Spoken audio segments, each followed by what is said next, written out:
মানুষগুলো ছিটকে পড়বে। এই পৃথিবীর মাধ্যাকর্ষণ শক্তি থাকার কারণে আমরা ছিটকে পড়ি না। এই যে বসে আছি, সবকিছু পৃথিবীর মধ্যে লেগে আছে। এটার কারণ দ্য গ্রাভিটেশনাল ল, গ্রাভিটেশনাল পাওয়ার।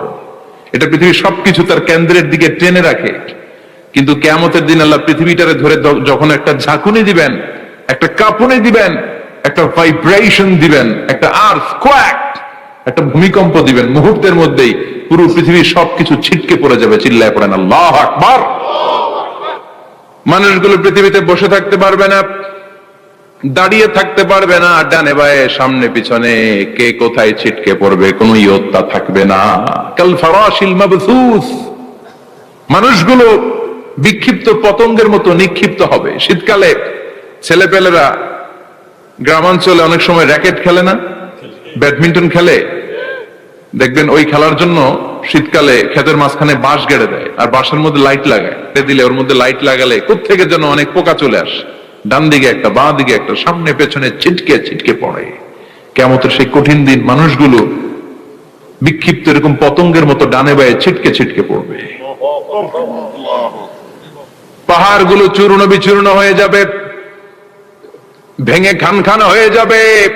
তুলাকে ধ্বনিত করলে তুলা যেমনি ধ্বনিত হয়, তুলার মাঝখানে লাঠি দিয়ে পেটালে, তুলাকে পাতলা করার জন্য, আরামদায়ক করার জন্য, মোটা বানানোর জন্য যখন লাঠি দিয়ে ধ্বনিত করা হয়, দেখবেন সামান্য তুলার ধুলিকণা, ছিটেকণা বাতাসের মধ্যে শূন্যে ভাসে। ফু মারলে আরো দূরে যায়, ফু মারলে আরো দূরে যায়। বাতাসের ঝাপটা ওইটা কোথায় যে চলে যায় কেউ জানে না। পৃথিবীর বড় বড় সাইজের পাহাড়গুলো সেদিন এই তুলার মতো, তুলা যেমনি বাতাসে ধ্বনিত হয়, পাহাড়গুলো সেদিন তুলার মতো বাতাসে ধ্বনিত হতে থাকবে। চিল্লায় কোন আল্লাহু আকবার। এই পৃথিবীর সবচেয়ে বড় পাহাড়ের নাম মাউন্ট এভারেস্ট। ওই পাহাড়টা সেদিন আল্লাহ যখন একটা ঝাঁকুনি দিবে, পৃথিবীটারে ভেঙে খান খান হয়ে যাবে, টুকরা টুকরা হয়ে যাবে, তুলার মতো বাতাসে ধ্বনিত হতে থাকবে। ইউরোপের সবচেয়ে বড় পাহাড়ের নাম হচ্ছে আল্পস পর্বতমালা। পুরো মাউন্টেন রেঞ্জটা ভেঙে চুরমার হয়ে যাবে, ধূলিকণা হয়ে যাবে। আমেরিকার সবচেয়ে বড় পাহাড়ের নাম আলাস্কা মাউন্টেন রেঞ্জ। অ্যাটলাস বা ম্যাপ নিয়ে যাদের পড়াশোনা আছে দেখবেন ইউনাইটেড স্টেটস অফ আমেরিকা, এখানে নর্থ আমেরিকার পাশে বড় করে লেখা আলাস্কা, পুরোটাই পাহাড়, আমেরিকার সবচেয়ে উঁচু পাহাড়। এই পাহাড়গুলো সেদিন ভেঙে টুকরা টুকরা হয়ে যাবে। এজন্য আল্লাহ বললেন, ইযা যুলজিলাতিল আরদু জিলজালাহা ওয়া আখরাজাতিল আরদু আসকালাহা ইযা রুজ্জাতিল আরদু রাজ্জাও ওয়া বুসাতিল জিবালু বাসসা। সেদিন যখন আল্লাহ একটা ভূমিকম্প তৈরি করবে, পৃথিবীটাকে যখন নাড়িয়ে দিবে, কাঁপিয়ে দিবে, একটা পাহাড়ও টিকবে না, সবগুলো পাহাড় তুলার মতো ধ্বনিত হতে থাকবে, ছিন্ন বিচ্ছিন্ন হয়ে ডানে বায়ে ছিটকে পড়বে। চন্দ্র সূর্য আলো থাকবে না, মানুষের চোখগুলো ছানা বড়া হয়ে যাবে। ফাইযা বারিকাল বাসারু ওয়া খাসাফাল কমারু ওয়া জুমিআশ শামসু ওয়াল কমারু ইয়াকুলুল ইনসানু আইনাল মাফার। চাঁদে আলো থাকবে না, সূর্যে আলো থাকবে না, প্রক্সিমা সেন্ট্রাইতে আলো থাকবে না, আলফা সেন্ট্রাই এ, আলফা সেন্ট্রাই বি, ইটা ক্যারিনা, বেটেলজিউস, অ্যান্ড্রোমেডা, একটার ভেতরেও সেদিন আলো থাকবে না, সবগুলো অন্ধকার হয়ে যাবে। সাগরের পানির মধ্যে সেদিন দাউ দাউ করে আগুন জ্বলবে। সেই দিনটার নাম হচ্ছে আল কারিয়া। মাল ওয়া মা আদরাকা মাল। মানুষগুলো পাগল হয়ে যাবে। কেউ থাকবে তখন টয়লেটে, ইমাজিন কেমন ভাবে আল্লাহ নকশা এঁকেছেন। কেউ থাকবে টয়লেটে, কেউ থাকবে ক্ষেত খামারে, কেউ থাকবে অফিস আদালতে, কেউ থাকবে রান্নাঘরে, কেউ থাকবে মৌজ মাস্তির ভেতরে। ঠিক তখনই কিয়ামত হয়ে যাবে, কেউ পার পাবে না। সবার মুখে একটা চিৎকার, আইনাল মাফার। পালাবো কোথায়? কিয়ামতটা শুধু পৃথিবীর একদিকে অনুষ্ঠিত হবে না, গোটা বিশ্বব্যাপী হবে, তাই না? নাকি বাংলাদেশে কিয়ামত শুরু হইলে সৌদিতে হবে না? হ্যাঁ, আমেরিকাতে হবে না, সুইজারল্যান্ড, ইন্দোনেশিয়া, অস্ট্রেলিয়া, গোটা বিশ্বব্যাপী একসাথে কিয়ামতের ভয়ঙ্কর দৃশ্যের অবতারণা ঘটবে। চিল্লা এখন ঠিক কিনা? মা তার ছেলেরে চিনবে না, দুধের বাচ্চাকে রেখে মা পালাবে। দুধের বাচ্চা, যে বাচ্চা দুধ খায়, ব্রেস্ট ফিডিং বেবি, এই বাচ্চারা রেখে মা কোনো দিকে যায়? ডানে বায়ে কোথাও সরতে চায় না, ব্যথানি পায়, কষ্টনি পায়। এই দুধের বাচ্চাটারে ধাক্কা মেরে মা দিবে দৌড়, তাহলে কি ভয়ঙ্কর ঘটনা সেদিন ঘটবে। 3 মাসের 4 মাসের পেটের ভেতরে অপরিপক্ক বাচ্চা, এখনো পরিপূর্ণ হয় নাই, হাত পা ভালোভাবে গজায় নাই, ছোট্ট একটা গোশতের টুকরা। হসপিটালে এরকম যতগুলো নারী থাকবে, কিয়ামতের ভীতিকর অবস্থা দেখে মুহূর্তের মধ্যে সব অপরিপক্ক বাচ্চাগুলো ডেলিভারি হয়ে যাবে। এক ধাক্কায় 3 মাসের বাচ্চাটার হাত পা গজায় নেই এখনো ঠিক মতো, এক ধাক্কায়, এক ভূকম্পনে, এক কাঁপুনির চোটে পেটের সব বাচ্চাগুলো খালাস হয়ে যাবে, ডাক্তার ছাড়া, ইনজেকশন ছাড়া। আল্লাহ বললেন সেদিনটার নাম হলো আল কারিআহ। মাল ওয়া মা আদরাকা মাল ইয়াউমা ইয়াকুনুন নাসু কাল ফারাশিল মাবথুস, মানুষগুলো নিক্ষিপ্ত হবে। ওয়া তাকুনুল জিবালু কাল আহিনিল মানফুশ, পাহাড়গুলো তুলার মতো ধ্বনিত হতে থাকবে। এখন উপরের দিকে তাকালে কি সুন্দর নীল আকাশ দেখা যায়, সেদিনে আকাশও থাকবে না। ইয়াউমিন নাতবিস সামাআ কাতায়্যি সিজিল্লি লিল কুতুব, কাগজের পৃষ্ঠা যেমনি তোমরা ভাঙো, কাগজ যেমনি হাতের মুঠোয় নিয়ে তোমরা গুটিয়ে ফেলো, সেদিন এই বিশাল 7 আকাশটারও হাতের মুঠোয় নিয়ে গুটিয়ে ফেলবে কে? কাতায়্যি সিজিল্লি লিল কুতুব, ক্যান ইউ ইমাজিন, আপনি কি কল্পনা করতে পারেন এই দৃশ্যপট যখন ঘটবে গোটা বিশ্বব্যাপী কি মেসাকার হবে? স্যাটেলাইট চ্যানেলগুলো ভেঙে দুমড়ে মুচড়ে পড়বে, পৃথিবীর যত বড় বড় টাওয়ার গুলো আছে ভেঙে আবাসিক এলাকার উপর পড়বে, পাহাড়গুলো ভেঙে খান খান সাগরের পানির ভেতরে দাউ দাউ করে আগুন জ্বলবে। বুর্জ আল খলিফা পৃথিবীর সবচেয়ে উঁচু টাওয়ার, ওটার তো কিছু হবে না, ওই দিন কি হবে? ভেঙে দেখব, ভেঙে খান খান হয়ে যাবে, ভেঙে টুকরা টুকরা হয়ে যাবে। এবার আমি যখন হজে গিয়েছিলাম, জেদ্দা এয়ারপোর্টে নেমে মক্কা যাচ্ছি প্রথমে উমরার জন্য, তখন বাঁ দিকে অনেক দূরে দেখতে পেলাম কিংডম টাওয়ার, এটার কাজ চলতেছে। আগামী বছর, এই বছর অথবা আগামী বছর এটা খুলে দিবে। এটা বুর্জ আল খলিফা থেকে আরো উঁচু। বুর্জ আল খলিফা 818 মিটার উঁচু, আর এই কিংডম টাওয়ার 1000 মিটার উঁচু, মানে 1 কিলোমিটার উঁচু।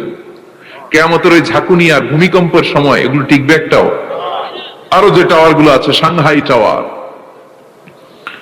তাইপেডাং 101, পেট্রোনাস টুইং টাওয়ার, বাংলাদেশের 40, 50, 60 তলা গুলা টিকবে? আমাদের কুমিল্লা শহর তো এখন টাওয়ারের শহর হয়ে গেছে। একটা বড় ছাদের উপর থেকে কুমিল্লা শহরের দিকে তাকালে এটা কি কুমিল্লা না উত্তরা বুঝাই যায় না। এই টাওয়ার গুলো একটাও টিকবে? আওয়াজ করে বলেন টিকবে? সে কথাই আল্লাহ বললেন আল কারিআতু মাল কারিআতু ওয়া মা আদরাকা মাল কারিআ ইয়াউমা ইয়াকুনুন নাসু কাল ফারাশিল মাবথুস ওয়া তাকুনুল জিবালু কাল আহিনিল মানফুশ। কি দৃশ্য আল্লাহ আঁকলেন! প্রথমে একটা সাইরেন দেয়া হবে, দেয়ার সাথে সাথে ভেঙে চুরে সব সারখার, মানুষগুলো পাগলের মতো দৌড়াবে। ওমা হুম বিসুকারা ওয়ালাকিন্না আযাবাল্লাহি শাদীদ। মানুষগুলোর দৌড়াদৌড়ি দেখলে মনে হবে যে মাতালের মতো দৌড়াচ্ছে, রেড ওয়াইন খেয়ে, হুইস্কি খেয়ে, মদ খেয়ে পাগলের মতো দৌড়াচ্ছে। আসলে মদ খায় নাই, হুইস্কিও খায় নাই। সেদিন আল্লাহর আযাব এত ভয়ঙ্কর হবে, মানুষগুলো সব হয়রান হয়ে যাবে, মানুষগুলো পাগলের মতো দৌড়াবে। সাগরের পানিতে দাউ দাউ করে আগুন, স্যাটেলাইট ভেঙে খান খান, বিল্ডিং গুলো ভেঙে ভেঙে পড়ছে, পাহাড়গুলো ধ্বনিত হচ্ছে, গোটা বিশ্বব্যাপী বিকট আওয়াজ। পৃথিবীর যখন ঠিক এইরকম অবস্থা, আল্লাহ তাআলা ইসরাফিলকে বলবে, ইসরাফিল 3টা ফুৎকার দেওয়ার জন্য তোকে তৈরি করেছি, এবার দ্বিতীয় ফুৎকারটা দে। তাকে ফুৎকার দিতে হবে মোট কয়টা? আরো জোরে বলেন। সে কেবল একটা দিয়েছে, এবার দ্বিতীয় ফুৎকার দিবে। দ্বিতীয় ফুৎকার যখন সে দিবে, মুহূর্তের মধ্যে পৃথিবীর মধ্যে যত মানুষ আছে সবগুলো মরতে শুরু করবে, একটার পর একটা মালাকুল মাউত রুহু কবজ করতে শুরু করবে। মরবেন না শুধু একজন, চিল্লায় বলেন তিনি কে? কুল্লু মান আলাইহা ফানি ওয়া ইয়াবকা ওয়াজহু রাব্বিকা যুল জালালি ওয়াল ইকরাম ফাবিআইয়ি আলাই রাব্বিকুমা তুকাযযিবান। পৃথিবীর মধ্যে যা যা তোমরা দেখো সব হয়ে যাবে ফান। সব কি? ফান। আমরা বলি না ফানা ফানা, বলি ফানা ফানা হয়ে যাবে, কিছু থাকবে না, থাকবে একজন, চিল্লায় বলেন তিনি কে? এজন্য সব সময় আল্লাহর কাছে কামনা করবেন, আল্লাহ তুমি ঈমানের মরণ দাও। পড়ে না আমিন? ও আল্লাহ তুমি আমাদেরকে শাহাদাতের মরণ দাও। পড়ে না আমিন?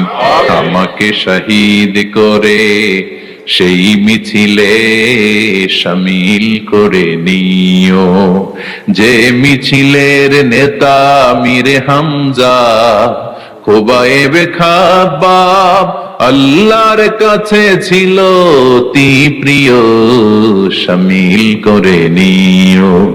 আমাকে শহীদ করে সেই মিছিলে শামিল করে নিও। পড়েন আমিন।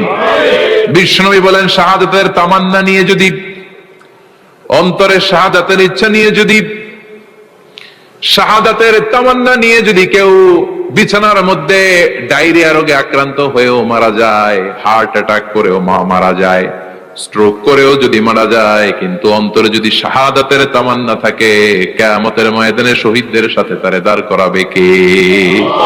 ঈমানের পথে অবিচল থেকে আমার মরণ যেন হয়। পড়েন আমিন।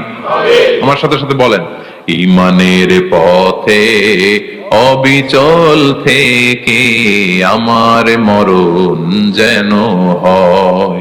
তোমারই কাছে মিনতি আমার, তোমারই কাছে মিনতি আমার, মহামহিম দয়াময়।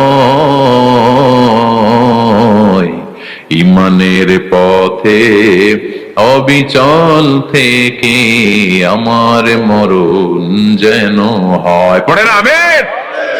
ঈমানের মৃত্যু এক, আল্লাহ ছাড়া কেউ দিতে পারে না। শাহাদাতের মৃত্যু আল্লাহ ছাড়া কেউ দিতে পারে না।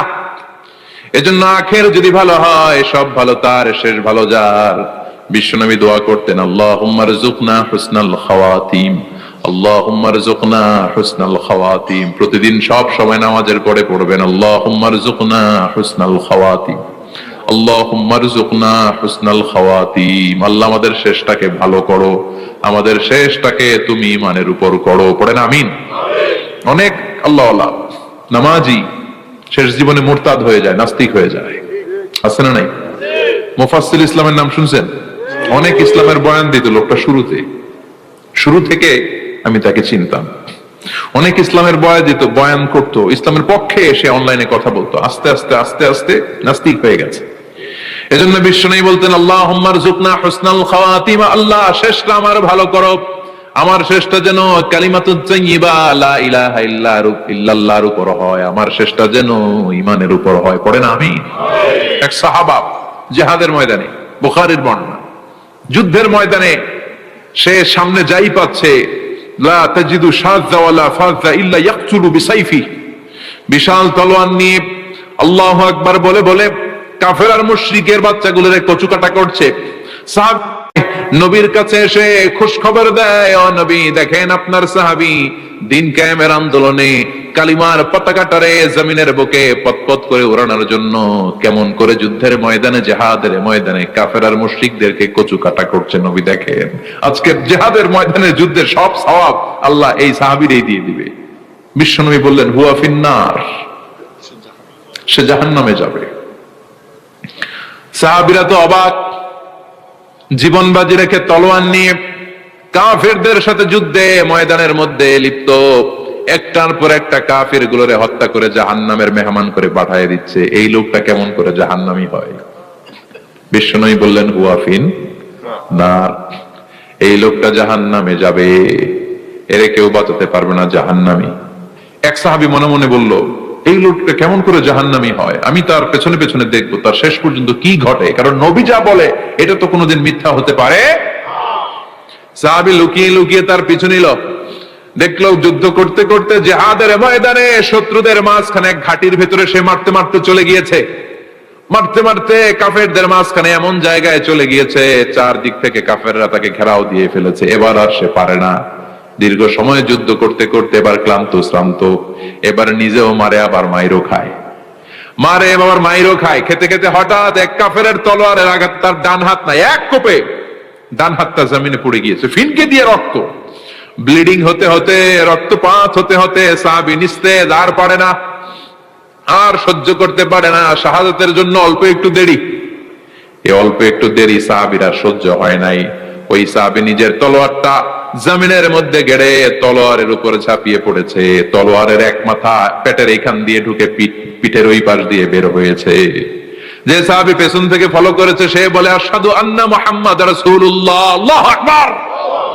দৌড়ে এসে নবীর কাছে বলে, ও নবী, আপনি যে নবী, শেষ নবী, আখিরি জামানার পয়গম্বর, আপনি যে বিশ্ব নবী, কোনো সন্দেহ নাই।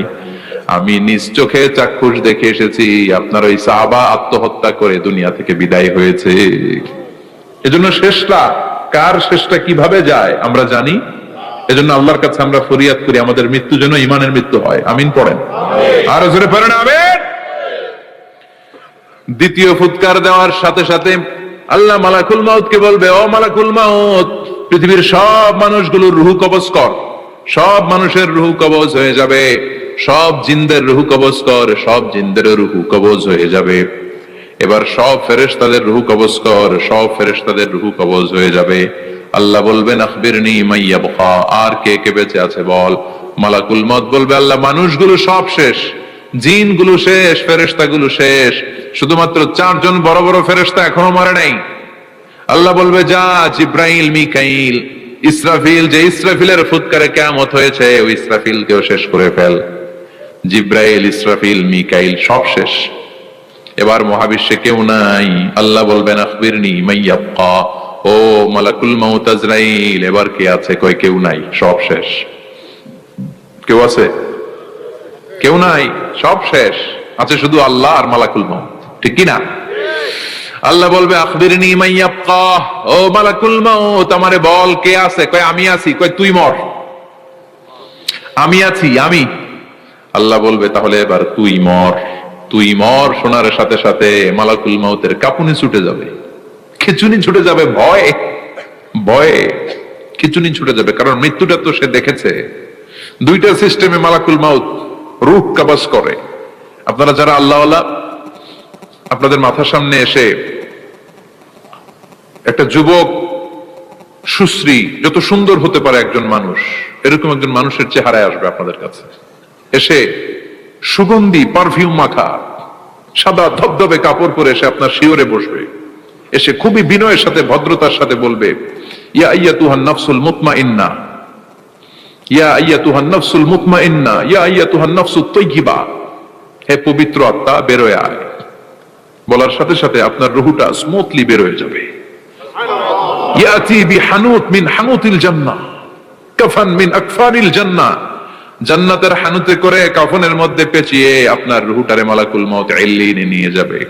আল্লাহ আমাদের সবার নসিবে এই ঘটনা তুমি জারি করে দিও, আমিন। আর যারা ইসলাম মানে নাই, কোরআন মানে নাই, বিশ্ব নবীরে মানে নাই, তাদের সামনে কুৎসিত আকৃতির একটা ভয়ঙ্কর চেহারা নিয়ে আসবে। বিআকবাহি মা ইয়াকুন, হাদিসে এসেছে, যত খারাপ হতে পারে একজন মানুষের চেহারা, যত দুর্গন্ধযুক্ত হতে পারে একজন মানুষের দেহ, বিদঘুটে ভয়ঙ্কর রাক্ষসে এক চেহারা নিয়ে আসবে। মুমিনের সামনে এসে যেমনি ভদ্রভাবে বসে যায়, সে এরকম আসবে না। সে ত্রাস সৃষ্টি করবে। ডাকাত যখন আপনার অ্যাটাক করে, এমন ত্রাস সৃষ্টি করবে, কোপ মেরে আঘাত করে আপনি ভয়ে সব দিয়ে দিবেন। ওনারা দেখলে আপনার পিলে চমকে যাবে। ভয়ঙ্কর দুর্গন্ধযুক্ত কালো একটা ড্রেস পরে আপনার সামনে এসে এমন ত্রাস সৃষ্টি করে বসবে, ওইটা দেখলে অবস্থা খারাপ। চিৎকার দিয়ে ধমকাবে আর বলবে, ইয়া আইয়াতুহান নাফসুল খাবিসা, হে পাপাত্তা, বের হয়ে আয় ইলা গাদাবিল্লাহ, আল্লাহর ক্ষোভ, আল্লাহর রাগের দিকে তুই বের হয়ে আয়। মুমিনের আত্মাটা যেমনি স্মুথলি বের হয়ে এসেছে, কাফেরের আত্মাটা বলার সাথে সাথে বেরোতে চাইবে না। আত্মাটা একবার ডানে দৌড়, একবার বায়ে দৌড়, একবার সামনে দৌড়, আর একবার পিছনে দৌড়। এবার মালাকুল মাউত আরো হিংস্র হয়ে যাবে। পা থেকে টান মেরে সারা দেহ থেকে খিচুনি দিয়ে পুরো দেহটারে চাপতে চাপতে জীবিত একটা ছাগলের চামড়া জীবিত অবস্থায় তার দেহ থেকে উল্টো দিকে টেনে টেনে বের করলে যেমন কষ্ট হয়, একজন কাফেরের রুহু দেহ থেকে টেনে হিচড়ে মালাকুল মাউত বের করে ফেলবে। এজন্য আল্লাহর কাছে আমরা চাই, ঈমানের পথে অবিচল থেকে আমার মরণ যেন হয়। প্রতিদিন পড়বেন এটা, এটা দোয়া। ইমানের পথে থেকে যেন আমাদের মৃত্যু হয়, পড়ে না আমিন।